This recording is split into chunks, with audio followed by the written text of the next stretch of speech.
Assalamualaikum sahabat semua. Hari ini aku mau masak kuah tuhe plus ketan hitam. Bagi kalian yang belum tahu caranya, tonton videonya sampai habis. Kalau soal rasa, ini kue nggak perlu aku kasih tahu lagi ya, karena ini kue khas Aceh banget, dan ini kue ada di setiap acara-acara. Sekarang aku cicipi dulu ya. Enak banget say. Kalian wajib harus coba, dijamin bikin ketagihan.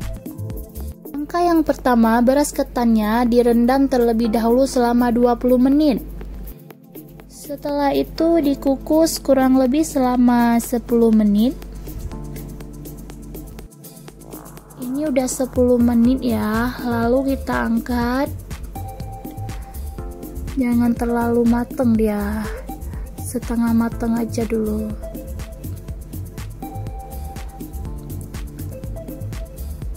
Tambahkan 1 gelas santan kental.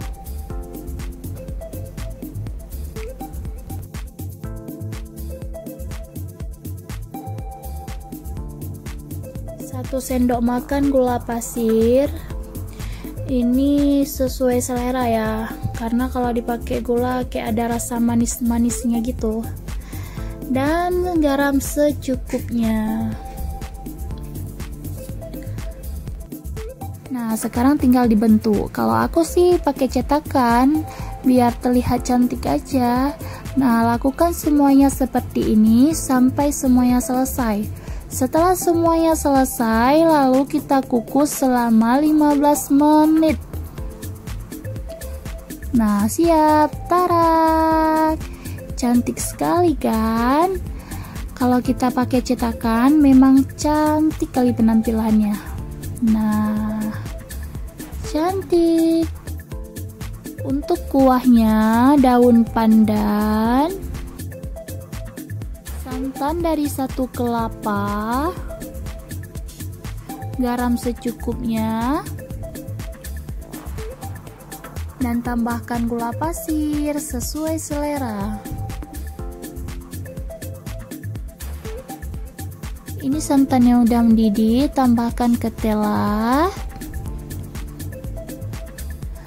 tambahkan pisang, dan yang terakhir tambahkan nangka.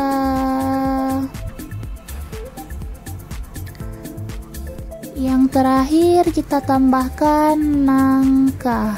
Nah, setelah semua dimasukin, lalu kita tunggu sebentar, aduk-aduk, lalu siap diangkat. Sudah masak. Kuah tuhe sudah masak. Beras ketan hitamnya sudah masak, cantik sekali, siap disajikan. Selamat mencoba. Terima kasih sudah menonton, dibantu subscribe, like, komen, dan share.